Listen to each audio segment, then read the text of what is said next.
Okay, so I think I will get started. I'm going to be solo today doing this presentation. So if you have any questions, feel free to enter them in the chat box, and I'll probably get to them closer to the end of the presentation, just as it will be a little bit more difficult to monitor throughout. But like I said, you feel free to turn your sound on and ask a question at any time. So I think I'm going to get started, and then if anybody needs to join us, then I can come back. So thank you so much for joining us today. Happy Friday. This is a part of our Biamba Aware series, which is an education and prevention of financial abuse in vulnerable populations. So again, throughout the course of the next year, we're going to have various topics and presentations, as well as offer supports for people in financial awareness, in financial literacy, and tools and supports and really specific strategies to try to avoid financial abuse. I thought that having a presentation on virtual awareness was really important tool to add to the toolbox. I think as our whole lives right now are online, virtual safety awareness is incredibly important in understanding how the virtual platforms work, ways to protect ourselves. For me, having an understanding of how the virtual platforms work and inform our decisions is really important. So that's why we thought we would put this together for you today. So today we're going to talk about what exactly is social media, how does social media work, and how to manage your social media. Also, we're going to touch on some resources for virtual safety and social media literacy. I thought I'd start with a really brief history of how social media has evolved. Funny enough, it started out in 1978. This was when a bulletin board system was launched, and mostly it was about news sharing. I believe it was at a university. So from 1978 to today, there's been a huge evolution in the platforms and how the technology has emerged. It started out in the early 1980s as just operating systems. So Windows and Mac began to emerge and gain popularity. And this essentially created the environment that allowed for early social media platforms to thrive and exist. In the early 1990s to the 2000s, many of the social media platforms started to emerge. I don't know if some of you will remember AOL Instant Messaging, Windows Live Messenger. So these started to gain their popularity during that time. And then when we get to the 2010s, many of the social media platforms that we use today, this is where they emerged from. So things like Facebook, LinkedIn, MySpace, Snapchat, and Twitter. And with advances in technology, almost every single social media service now have their own mobile app.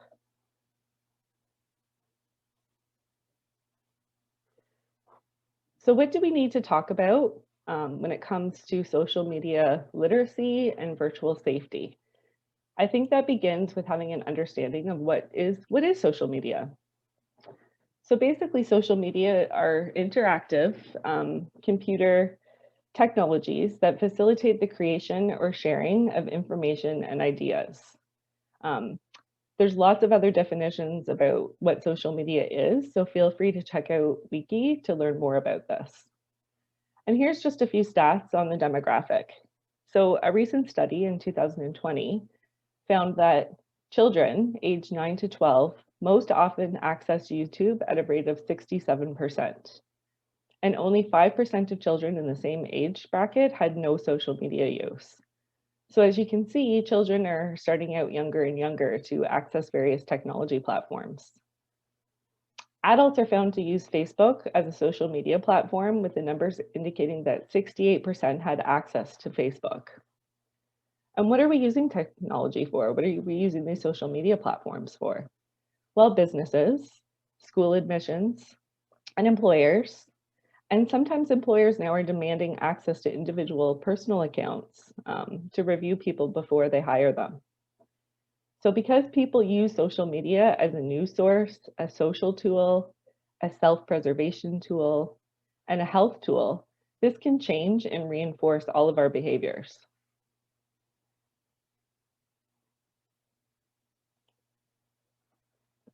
So just to begin with, we're going to talk about a few concepts and what do they mean.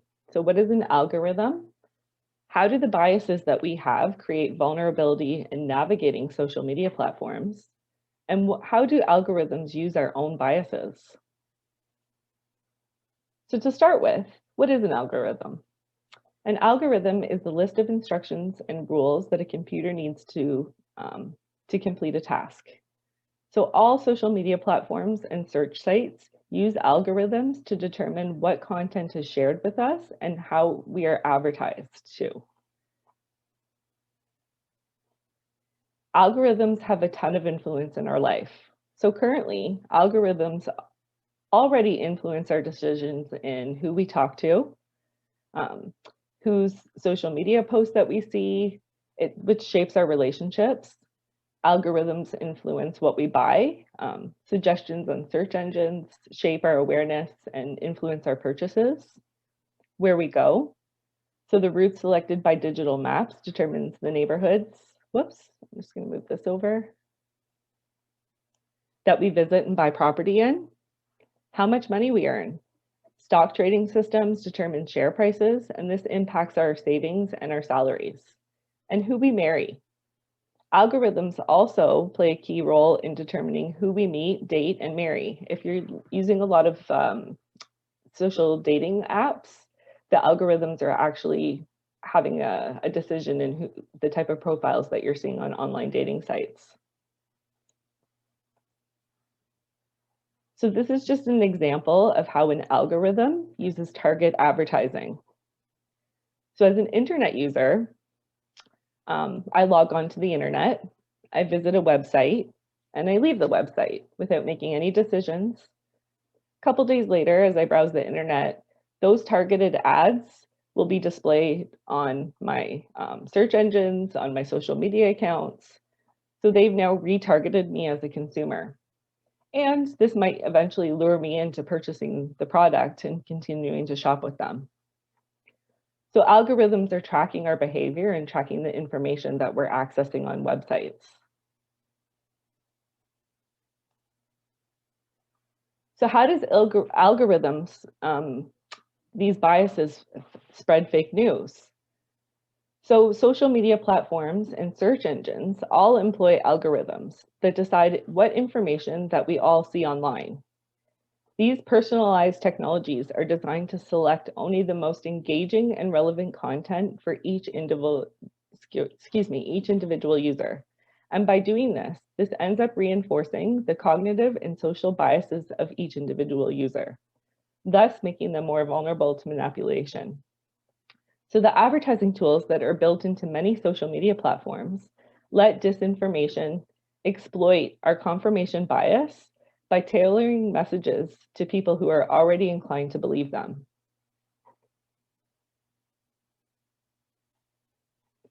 So what is a confirmation bias? Our brain has this really good process of I guess, eliminating inefficient processes. So basically, a confirmation bias is an efficient way that our brain processes information because there's limitless information that we're exposed to on a daily basis. So because our brain operates this way, people are more susceptible to a confirmation bias to protect their self-esteem, which to reinforce that their beliefs are accurate.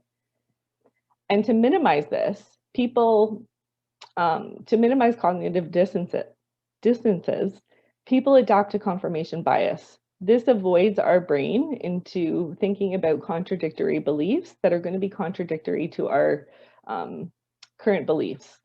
So basically, it's just continuing to reinforce our existing biases. If something makes us uncomfortable, then we don't want to seek out information that's not going to be comfortable. We want information that's going to continue to reinforce our own beliefs and reinforce the evidence that we already have presented to us.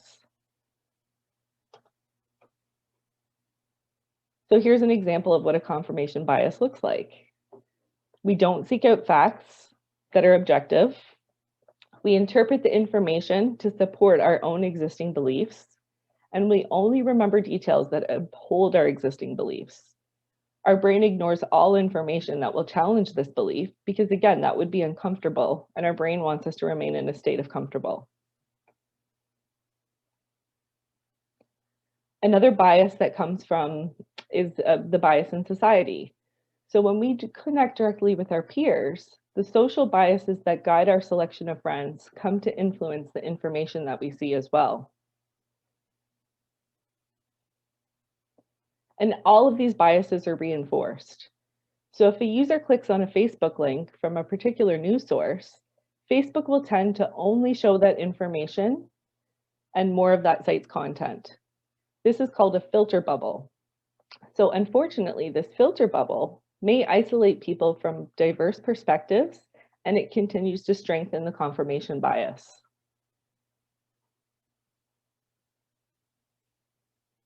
So how do we challenge our own biases? One of the ways that we can do this is by fact-checking the information before we share links or news stories. Check to see if this is a legitimate source of information. Look for the original date of the story. Oftentimes people will just share links back and forth and they don't necessarily know whether it's a legitimate news story, when the story even came out. So it's really important to fact check the information. Look for gaps in the story or mismatches between a story's claim and its actual source of material. There might actually be honest mistakes out there, sometimes satirical news that you don't even necessarily is supposed to be, you don't even know is supposed to be satire, or it could just be a deliberate attempt to fool people. Balance your perspectives and seek alternate sources of information. So we need to explore alternate viewpoints and be ready to challenge our own beliefs and biases. And again, this doesn't mean that all news stories are fake or that your own viewpoint is wrong. I think it's just important that we do some digging to check out the validity of what we're reading and sharing. And then being open to other views will provide opportunity to challenge our own thinking and engage in critical thinking. This will also give us an opportunity to be a little bit uncomfortable, challenge our thinking. Maybe it's wrong, maybe it's right, but we don't know unless we challenge it. So just some considerations when you're exploring news stories and media. Are the facts that we're getting left out or distorted? What is the larger narrative? What are they actually hoping to accomplish by sharing this news? What happens to me if I'm wrong or my perspective's wrong? Why do I want to share this story? What's important to me to share this story to other people? Is it satire? Who is providing the information? I think this is one of the most important aspects, is to think critically about where are you getting this information from and who is providing it. Is it a legitimate news outlet? What is the scale of the story? And if there's an outrage angle, are people actually upset? A lot of these stories are designed with captions to incite an outrage in us. But is that actually the case? And how do other news outlets present the story? So maybe considering whether a left-leaning news outlet and a right-leaning news outlet might present the same story differently.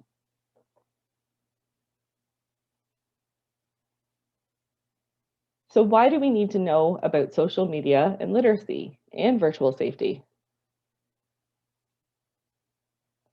One thing to consider with your social media is who could actually be reviewing your accounts. Current or potential employers, recruitment agencies, your coworkers, government and law enforcement agencies, other people outside your trusted news network, scammers and fraudsters, and insurance companies. All of these different areas could be reviewing your social media at any time and you wouldn't know. Social media, there's a lot of privacy and vulnerability concerns for people. There's ways that people can be exploited, ways that people can be harassed online. And we have to think about what are our privacy settings on each of our individual networks and platforms.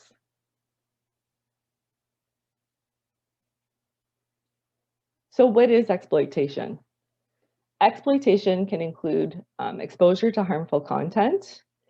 There has also been several cases where adults have used social networking and used their interactive services as a means of grooming young children and people for abuse. So it's really important for us to consider the type of platforms that our children are accessing, and what type of information that they're exposed to, who are the other people that they're interacting with on these various sites. So this exploitation can be used by gathering your personal details, your information, threatening you with that information, threatening to expose information. There's a lot of different ways that exploitation can occur. Financial exploitation. So predators can use the internet to financially entice vulnerable people.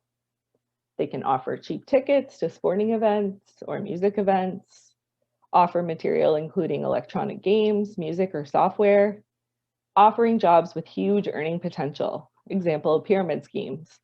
I often get this on my social media account where people will be sharing, join my new business. It has huge earning potential. Not realizing that, if you join that business, somebody is making money off of your sales and it's not probably a legitimate business. Also offering promised meetings with sports idols, celebrities, or offers of merchandise. So there's a lot of ways that people can engage in financial exploitation on these social media platforms.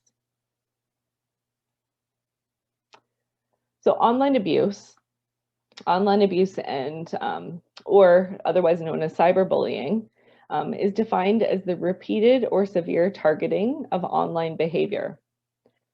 So some examples of online harassment or cyberbullying include spreading rumors, making negative comments about the victim online, sending negative messages directly to the victim, impersonating the victim. So sometimes people will hack into your social media accounts and then start sending out messages as if it's coming from you, harassing victims during a live chat, and leaving abusive messages online, sending you inappropriate or graphic material that is really offensive, or creating online content that depicts the victim in a negative way. So bullying in the law. Something that people need to keep in mind when they're online is that this type of behavior can be a criminal offense. And these are just some examples of what the criminal offenses may be and how you could be charged under the Canadian laws.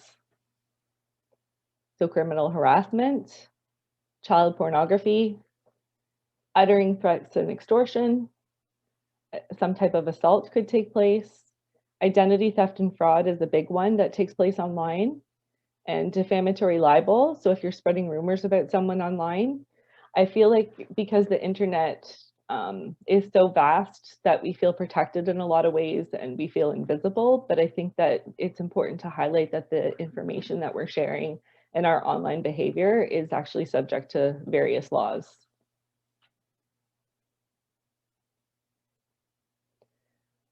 So privacy, how do we limit content sharing online? I think it's a fallacy to believe that we actually have privacy when we engage in any of these social media platforms. It's really important to review and check your privacy settings, but it's also important to know that any information that you're sharing in an online platform is never private. There's always going to be a way to access that information, so that's really important to keep in mind when you're sharing information online. Some safety tips to keep in mind is some social media sites let you control whether people can tag you in their activities, and some let you review and approve the tags first. You should always try to turn off your location tracking on apps and only keep location tracking on apps that are essential, such as a map or a navigation app. If it's an option to make your account invisible, this will also prevent search engines from linking to your account details. Excuse me. And some social media platforms like LinkedIn use your name and photo in the ads that you see. So if you don't want personalized ads, you should always check your privacy settings to see if you can turn off profile data for ad personalization. And every single social media platform that you're on, you can change the ad personalization. There is a section on each website on how to do that. And that just means that you're not getting ads that are targeted to you. You'll still probably see ads, the content just won't be the same. So one thing I think to keep in mind that even if you feel uncomfortable online or you've had an experience that you've been harassed or bullied, it's really, really important to report that abuse to the platform that you're using, and also to block users. Every single social media platform that you have has the capability to block specific users. So if you're a victim of online bullying or harassment, you can block that person specifically and then make sure that you report it to the social media platform itself. That way they can track this type of behavior and they can put more limits in place if need be. And at any time that you feel uncomfortable or you feel that your safety is a concern, please, please, please report this to your local police department. And in the process of all of this, this could be traumatic. So it's always important to seek support from a trusted friend or family member or a support worker to help you out.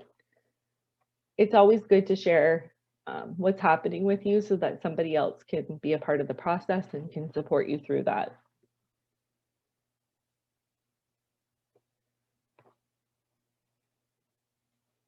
So we need to consider the pros and cons and understand how to balance the benefits and risks of social media. So social media, there can be socioeconomic concerns, boundaries, personal safety issues, and we need to consider ourselves as an individual and how we're vulnerable to the pros and to the risks associated with social media.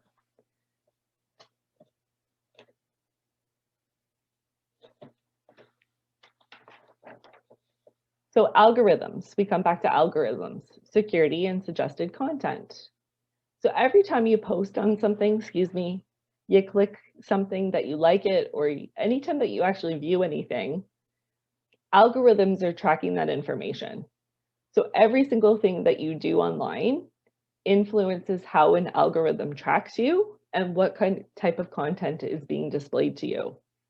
This is important to keep in mind because if you click or view a lot of really negative news or negative information, you're going to be constantly reinforced with that negative information over and over and over again. So it's going to be really hard to break those cycles.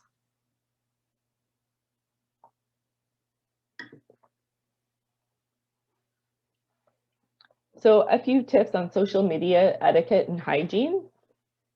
Being selective about the content and the context of your online activity, again, will have an influence on what type of messages that you're getting bombarded with and what type of searches that you're getting bombarded with. Recognizing trolling and scrolling behaviors in yourself and other users. Remember, clicks are essentially a request to have more of that information. So acknowledgement of interest and hints at what might grab your attention in the future. So if you feel like you're constantly being bombarded with really negative content, you have to consider how to change that behavior, and that starts with you. So changing the content that you're viewing and changing the content that you're engaging with will again inform the algorithms, which will flip what you're being exposed to. So learn to set limits and recognize what are safe boundaries for your own well-being, and this will create a positive effect on you. So you can have an influence on what is being sent to you. So it's important to think about the information that you're seeing online and how this is affecting you and your well-being. So what is trolling versus scrolling behavior? A social media troll is someone who purposefully says things controversial in order to get a rise out of other users. The risks of this can be really harmful to your well-being, and it can be really easy to react to. So how do we manage this? I think the most important thing is not to engage. The individuals who are trolling you are not looking for a meaningful exchange. They're just looking to get a reaction. They're not going to be able to see your side of the story. They're not interested in having a conversation and in understanding where you're coming from. They're literally just looking to get a rise out of other users. And scrolling. So basically, when you're scrolling through text on a computer, you're just moving the text up and down to find out the information you need. And what are the risks of scrolling? Extended periods of scrolling can have a huge impact on our mental health. It's really, really easy to get caught in an endless loop of scrolling. You can sit in front of your computer for hours and just scroll through all of your social media content.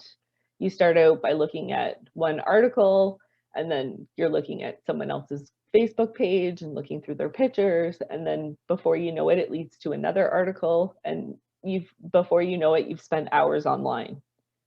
So I think it's really important for all of us just to consider the amount of time that we spend scrolling and how does this make us feel. If we feel like it's taking away from other tasks or more important things, then we're going to have to figure out ways to limit our scrolling behavior online.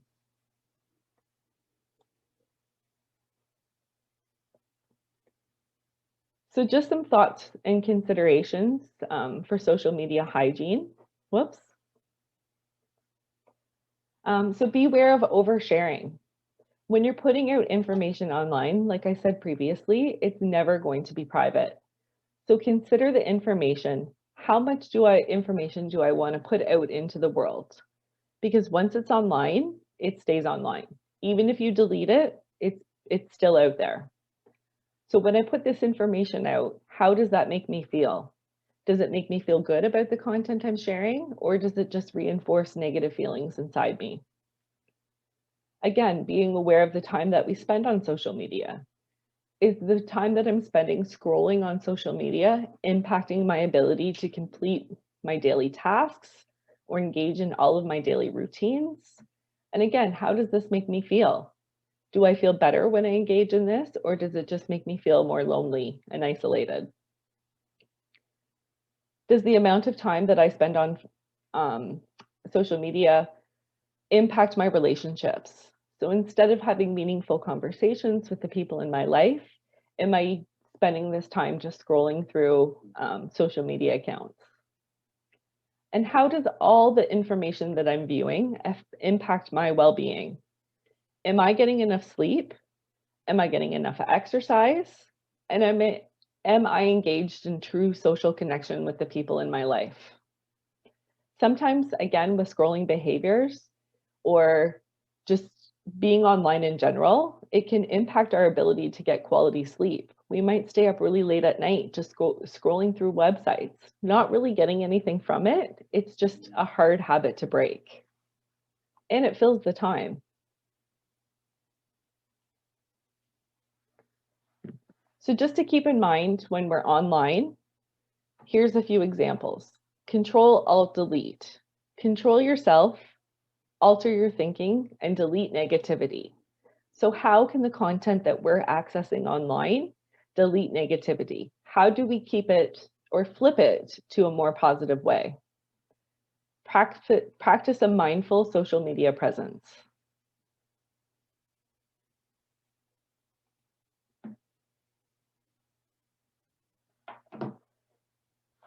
So today we have a list of resources and printable tools that are going to be available on the BMBA website under the financial abuse section.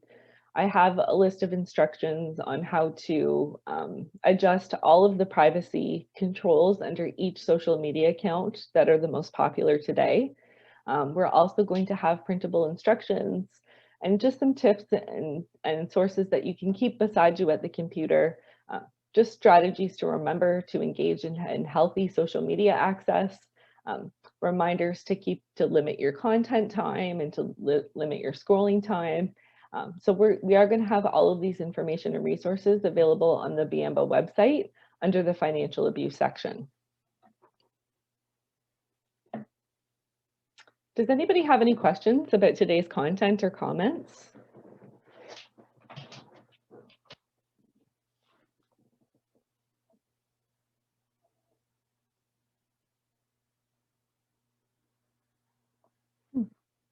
Excuse me, as this is our first run of this presentation, we just wanted to kind of touch on a few topics about virtual safety and awareness. As time goes on, we are going to add to this presentation and develop some more safety resources.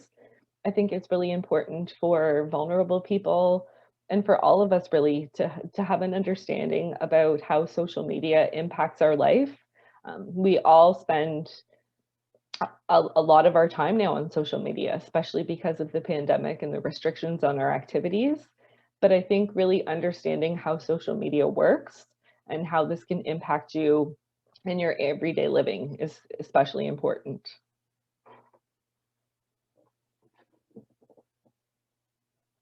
If you have any questions or comments, please feel free to turn on your microphone or type them into the chat box.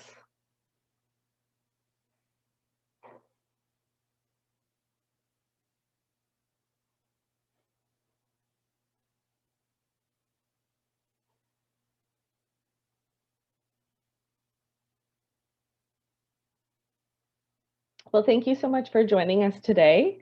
I'm going to be recording this presentation and putting it up on our Biamba YouTube account. Oh, and we do have one question or comment. Yeah, exactly, Tracy. Just like the social dilemma, I think that this is our inspiration for this presentation today, is just ensuring that we can spread some more awareness and information about how we can be vulnerable online. The social dilemma is the video on Netflix that's really great to watch.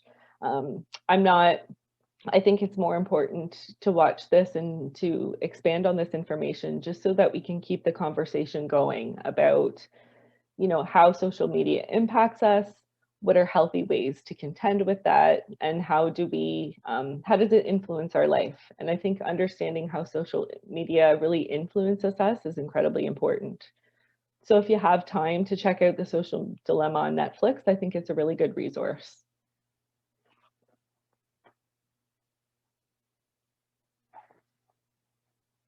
Well, thank you so much for joining us today, and I appreciate your time. We will have more resources and presentations coming up. February 18th, which is next week, we have somebody from Consumer Affairs Ontario who will be talking to us about consumer protections. Consumer Protection Ontario, who will be talking to us about consumer protections in the marketplace. And if you have any questions at all, you can always get in touch with me and I will try and help you out as best I can. So thank you so much and have a wonderful Friday.